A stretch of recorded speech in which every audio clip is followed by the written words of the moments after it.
আসসালামু আলাইকুম দর্শক শ্রোতা, এখান থেকে ভিডিওটি দেখতেছেন, আশা করি সকলেই ভালো আছেন। দর্শক শ্রোতা, হাফেজ আবু রায়হান যিনি কিছুদিন আগে পাগল হয়ে গেছিলেন, এবং আবু রায়হান যখন পাগল হয়েছেন তখন কিন্তু আমার চ্যানেলে আমি আবু রায়হানকে নিয়ে ভিডিও বানাইছি, এবং তো অনেকেই জানতে চাইছেন যে আবু রায়হানের বর্তমানে অবস্থা কি, মানে আবু রায়হান বর্তমানে কেমন আছেন, আবু রায়হান কি সুস্থ হয়েছেন। আজকের ভিডিওটা আপনি দেখলে আপনি বুঝতে পারবেন যে আবু রায়হান বর্তমানে কেমন আছেন। আলহামদুলিল্লাহ, আবু রায়হান আগের থেকে অনেকটা সুস্থ হয়েছেন আপনাদের দোয়া এবং আপনাদের সহযোগিতায়। তো চলুন দর্শক শ্রোতা, আবু রায়হানের বর্তমানের অবস্থাটা সকলে একবার দেখে নিয়ে আসে, এবং আবু রায়হানের কোরআন তেলাওয়াত এত সুন্দর, অবশ্যই আবু রায়হানের কোরআন তেলাওয়াত সকলে শুনে যাবেন। আবু রায়হান, তোমার বর্তমান কি অবস্থা বলো, কেমন আছো তুমি? বর্তমান আলহামদুলিল্লাহ, আল্লাহ তাআলা মেহেরবানিতে সবসময় সুস্থ আছি। আপনাদের দোয়ায় আলহামদুলিল্লাহ অনেক সুস্থ। আমি ভেবেছিলাম যে আমার যে অবস্থা হয়েছিল এটা মনে হয় মারাত্মক একটা ঘাও ছিল আমার পিছনে, আপনারা হয়তো বা সবাই জানেন। পরে আল্লাহ পাক আমার আলহামদুলিল্লাহ এখন একটু পুরোপুরি সুস্থ, এখন একটু ভালো লাগে। এখন তোমার ওই ঘাটা আছে? জি না। আচ্ছা, ঘাটা কিভাবে তৈরি হয়েছিল তোমার? ঘাটা তৈরি হয়েছিল মারছিল আর কি। কে মেরেছিল তোমাকে? এই যে অনেক ধরনের লোক ছিল, তো ওই গাড়ির পিছনে বাঁধে টানছিল। এটা কোথায়?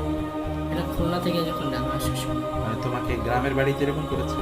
না, গ্রামের বাড়ি সবাই আলহামদুলিল্লাহ মানে নাস্তা বানিয়ে যায় সব। তাহলে এটা কে করেছে তোমাকে যেরকম ঘা? অপরিচিত লোক। কি কারণে এটা করেছে? তা বলতে পারি না। আচ্ছা আচ্ছা, তোমার এখন আলহামদুলিল্লাহ পুরোটা সুস্থ।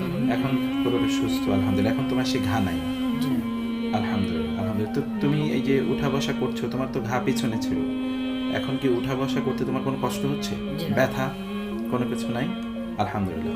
আরেকটা বিষয় যে তোমার একটু যে মধ্যখানে তোমার মনে হচ্ছিল যে একটু মানসিক প্রবলেম হচ্ছিল, তুমি অনেক কিছু ভুলে যাচ্ছ, কিছু বুঝতে পারছো না, ঘর থেকে দূরে বাইরে বের হয়ে যাচ্ছ, এরকম ব্যাপার ছিল না কিছু? এগুলো কি তোমার কিছু মনে আছে এখন? জি না, এগুলো নাই। এগুলো কি এখন আছে? এখন আর জি না। এখন কি তোমার ঘর থেকে বের হয়ে যেতে মনে চায়? একটু ঘুম বেশি হয়। ঘুম বেশি হয়, কারণ কি?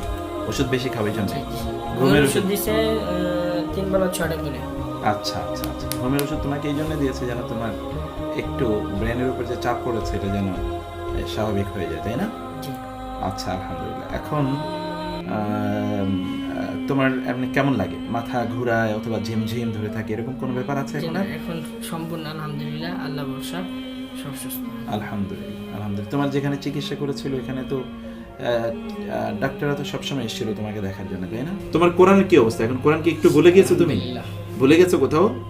যেখান থেকে জিজ্ঞেস করি ইনশাআল্লাহ তা বলতে পারবে ইনশাআল্লাহ, তেলাওয়াত করতে পারবে ইনশাআল্লাহ। তুমি কোরআন মনে হয় যেন তোমার চোখের সামনেই দেখতে পাও, এরকম না? আলহামদুলিল্লাহ। সূরা আত-তাহরীম একটু তেলাওয়াত করো তো। أعوذ بالله من الشيطان الرجيم. بسم الله الرحمن الرحيم. يا أيها النبي لم تحرم ما أحل الله لك. بسم الله الرحمن الرحيم.